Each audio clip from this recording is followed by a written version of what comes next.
Hello and welcome to EWTN Pro-Life Weekly. I'm your host, Prudence Robertson. Waiting for Jesus like Mary. As we prepare for Christmas and the coming of her son, we look to Mary to inspire us in our work to defend unborn lives. Renowned author Carrie Grass shares about Mary's power to bring souls to Christ with her message of peace, conversion, and love. The vocation to motherhood.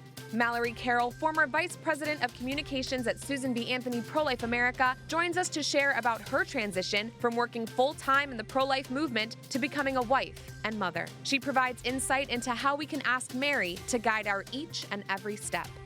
Little Spark of Life. We're joined by Courtney Sebring, author of a new book that helps children learn about their younger siblings as they grow in their mother's womb, teaching them that every new life is a gift from God.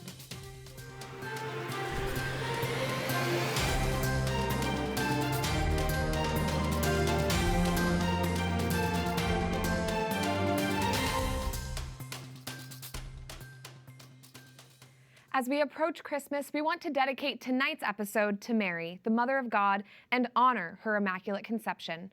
Our foundress, Mother Angelica, once explained why God preserved Mary from the stain of original sin from the moment of her conception.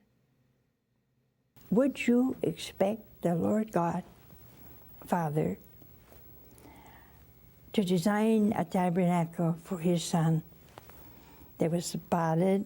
In the Old Testament, you could not even sacrifice a spot on a lamb.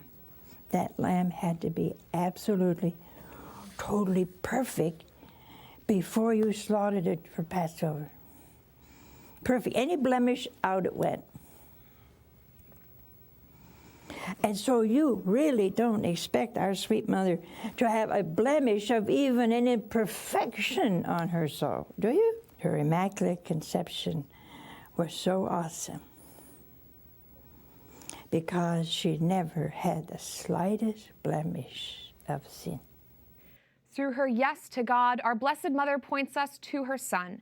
As we approach a new year of reporting on life and the family, we pray she might wrap us in her mantle and make us more perfect vessels of the truth. We, of course, look to Mary as the perfect example of femininity.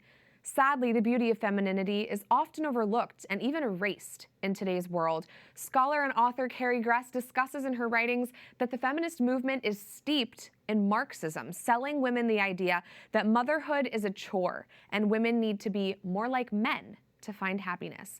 And Carrie Grass joins us now. She is the author of The Anti-Mary Exposed and fellow at the Ethics and Public Policy Center. Carrie, you've written the feminist movement in your earlier book, Anti-Mary Exposed, is very anti-Mary. And in your book, you wrote about this chant that early feminists claimed as their motto. The chant involves vowing to destroy the American family and promote promiscuity, abortion, and homosexuality. Can you just explain how this is a total rejection of the Marian spirit? Yeah, no, I think this was a startling chant, and everybody who hears it is sort of blood chilling because of the fact that it's so powerful and it's been so effective too, Right. in terms of really turning the culture against the family. The real target was what the patriarchy in this chant was, to try and take away the authority from men and really shift it to women. And this again was the Marxist effort really to try and masculinize women. And I think that's a question that feminism has been asking from the beginning, is how do we make women more like men, with the perception that men actually had a better, easier life. And so that was what this was promoting. And, if you think about it, it was back in the early 1970s when this chant was being said by Kate Millett and others. And all of these things have come to pass. All of these things were very uncommon in the culture at that stage. And now, we're living and breathing them every day in the culture. So Right. It's amazing to see how successful they have been in turning women away from femininity and the family, and certainly men as well. Yes, the feminist movement has been tragically effective. And of course, the solution to that anti-Marian spirit is our Blessed Mother. How can our society turn to Mary to solve this crisis that we're now in because of the feminist movement? Well, one of the interesting things that I discovered in my research was what was really specifically being targeted about women. And, you hear stories, Sue Ellen Browder talks about it in her work with Cosmopolitan magazine, was that when she wrote for Cosmos, she said she could write about anything about women. She could even make things up, but she couldn't talk about virgins and she couldn't talk about mothers. And of course, who is Our Lady but the Virgin Mother? So that's who's really being targeted in this. And I think that if you look and see what's happened to the culture, one of the things that happens when you take women out of the picture is it's very difficult for people to understand a relationship with Our Lady and certainly with God and these feminine attributes of that motherhood can bring to people, this kind of nurturing, loving, very healing kind of love that women offer to people. And so when you take Mary out of the picture, and when you really target this aspect of the maternal in women, then you're going to be left with a society that's limping, that's broken, that doesn't really know what it means to be loved in a properly ordered way. Nor do we know how to reach back to God through Our Lady, through her intercession, Right. because as a symbol of motherhood, as that's destroyed, that icon is destroyed, it makes it much more difficult to reach back to Jesus. Well, absolutely. And motherhood is the foundation of our society in many ways. Our society depends on mothers. Carrie, what can Mary teach our culture about being a mom? I think one of the things that's really remarkable about motherhood is that it automatically makes you very vulnerable. I've had 5 children, and I know, there's few things as vulnerable as that a woman who's just given birth to a new baby, that combination. And I think that Mary obviously shows us that the strength and the perseverance that comes from motherhood, that fierceness of love. But she's also a great reminder of that tenderness, that innate bond that happens between mother and child. And I think this is one of the things the culture has really severed because of feminism. And it's told us that, children are actually an obstacle to our happiness instead of an avenue to it. And this is what she models so well, is that love between mother and child. Absolutely. And Carrie, Christmas is fast approaching. Talk to me about how you and your family honor Mary during Advent. Are there any special traditions or practices that you guys do year to year? I think Advent is such an amazing time, certainly for my family, but just for the church in general, because of the fact that it's the one time of year that we actually get to see Catholic culture in its glory, everywhere we look, whether it's nativity scenes out on roads and in front of churches and places like that, Christmas lights, all of that decoration. We, of course, do a lot of those great staples. We have a nativity scene in our home, and, all the Advent candles and the Jesse tree, those kinds of things we've added onto it, and just trying to understand salvation history. But I think even more so, really, what I'm trying to impress upon my children is the beauty of the Holy Family, and that the genius of God in terms of allowing God to come into the world through a family, and the protection of Joseph, and the love of Our Lady, and the way that they all really fit together in this incredibly beautiful way that I think is so lost in the culture today. So that's really what we're focusing on. And I know I'm spending a lot of time meditating on that myself, in terms of how do we reclaim some of this and bring this back to our own culture, not just at Christmas, but year round. It's beautiful. And Carrie, again, Christmas is around the corner. And I know after the Anti-Mary Exposed, you published another book just this year. Would you like to share a little bit about it in case anybody's looking for a last minute Christmas present for someone? Sure. Yeah. This book is kind of a prequel almost to the Anti-Mary Exposed. It's called The End of Woman. And it is basically a secular argument for understanding what's happened with women and the way in which feminism has really damaged not just women, but men and children and the whole fabric of society. And, I think it's a book like this can be challenging because there's so many harsh elements of it. But the last chapter really ends on, I think, a beautiful reflection on women that I've had people say they just cried through the whole last chapter because it was so beautiful to see really what women can be if we allow them to be women instead of telling them to be like men. Yes, absolutely. It's a very powerful book. I encourage all of our viewers to check it out. Carrie Grass, author and fellow at the Ethics and Public Policy Center. Thanks as always for joining us. Merry Christmas. My pleasure. Thank you. Merry Christmas. Before we reflect more on our Blessed Mother, we want to make sure you have the news moving our nation this week. First up, a recent report shows that the federal government funneled nearly $2 billion to the abortion industry over the span of 3 years. The money was spent between 2019 and 2021. House GOP members requested information on that funding period in January of 2022, and a report was just issued to them this month, nearly 2 years later. Most of this money was spent by the Department of Health and Human Services and the U.S. Agency for International Development, working in tandem with Planned Parenthood and its international affiliate, MSI Reproductive Choices. Senator Marsha Blackburn says that Planned Parenthood, quote, illegally siphoned portions of this money during the COVID-19 outbreak when small businesses needed it. Representative Chris Smith lamented the fact that instead, these funds were used to end the lives of over 1 million children at the height of the pandemic.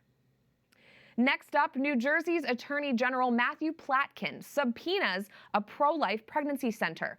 Lawyers representing the pro-life center argue they are being targeted for their religious views and pro-life mission. This is the latest move by the Attorney General in what can only be described as an all-out assault on pro-life resource centers in New Jersey. Platkin repeatedly claims that pro-life centers are, quote, deceptive. He has even assembled what he calls a reproductive rights strike force that is dedicated to, quote, using every available resource to aid abortionists in ending the lives of New Jersey's children. And last up, before we go to the break, something to be celebrated. A new report from the Charlotte Lozier Institute shows that pro-life pregnancy resource centers provided over $350 million worth of services and support to women in 2022, the year that Roe v. Wade was overturned. These centers assisted more than 16 million individuals, and client satisfaction was rated at 97%.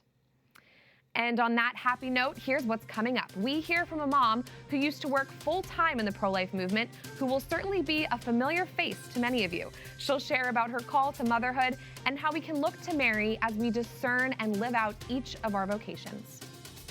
Plus, a new book aims to help young children learn about how babies grow in the womb. We speak with the author of this sweet book after the break.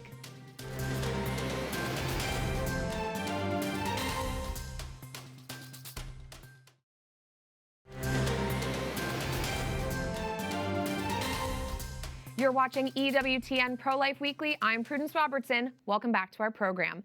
Not only can we look to Mary as the perfect example of what it means to be a woman, but also, of course, the perfect mother. Mary gave her life for Christ in more ways than one.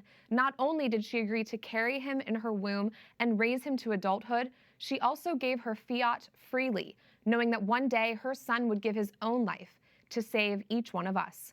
To reflect on Mary's motherhood, we thought it would be fitting to have someone join us who is a mom herself. Mallory Carroll is the former Vice President of Communications at Susan B. Anthony, Pro-Life America, and it's an honor to welcome her back to Pro-Life Weekly. Mallory, thanks for being here. Welcome back. Thank you so much, Prudence, for having me. It's an honor to be here to talk about this topic especially. Of course. Will you share with us what you've been up to since your time at SBA? I know you've been very busy. Yes. So I have transitioned to be at home full-time. My husband and I are really blessed that this is a possibility for our family, and I'm home with my son, John Colby, who just turned a year old last month, and we're expecting our second child early in the new year, actually on the Feast of Mary, Our Lady, Help of Christians. So we're really excited about that. Mary has really had us under her mantle this whole year as we sort of watch the beauty and awe of the world through the eyes of a small child. And I've just learned so much in this last year, watching my son learn and explore this beautiful world that we're living in. It's so wonderful, and we're so happy for you and your family. Mallory, talk to me more about your transition from working full-time in the pro-life movement to becoming a wife and mother. We know that before this phase of your life, many of our viewers know that you and I worked together at SBA, but what has this new phase has been like for you? It has certainly been a huge change, going from the hustle and bustle of politics and advocacy and feeling, the mission of fighting and advocating for the unborn and for women, right, and in a big picture sense, and wanting to, taking the whole pro-life cause on our individual shoulders and, of course, as a group, and to really zoom in and focus on just one life. And what can I do to serve this individual right before me, this small child that needs to feel my love and who needs to be looked at with that look of love that we all crave. and to be Christ-like for my child and sacrificing. So it's definitely been a change. It's been a difficult change. I certainly miss the pro-life movement, and I certainly miss my friends and seeing them day to day. But I know that this is where God is calling me to be in at this moment, and that also gives me a strong sense of purpose and getting up each day to serve my husband and my son. Yes, absolutely. Such an important part of our movement, perhaps the most important part. Mallory, talk to me about your relationship with Our Lady. I know you have a special devotion to Our Lady of Guadalupe, and our Mother Mary is the perfect example of being there for that one child who, makes so much of a difference. She really is. Mary is just, gosh, I mean, of all the queen of all saints, right? To have Mary as my patron, and Our Lady of Guadalupe, she is the patroness of our country, of the Americas, of the pro-life movement, of the unborn. So there is, I had a huge devotion to her when I was working at SBA Pro-Life America, and then to relate to her in a different way as I contemplated on her as the Mary who we see appearing as pregnant, and her gentleness as a mother. When you read the story of the conversion of the people native to Mexico and the violence between the Spanish and the Aztecs at the time, and how they wouldn't have been moved by the bloody sacrifice of Christ. Their hearts needed something different. They needed a matriarch, a pregnant woman, and that she appeared to them, and then we saw this amazing mass conversion. And so I think about Mary and the power of that quietness, of that sort of meekness, Mary's meekness. I spend a lot of time reflecting on that, and how in her unique and special womanly way, her motherhood, that such great change came about.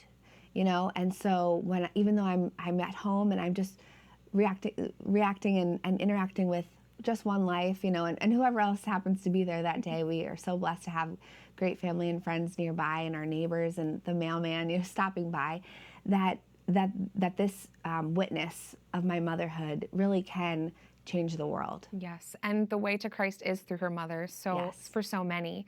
Mallory, for new moms out there, or if there's anyone watching this who might be contemplating taking a step back from their career and considering motherhood the way that you did, what's a word of advice you might have for them?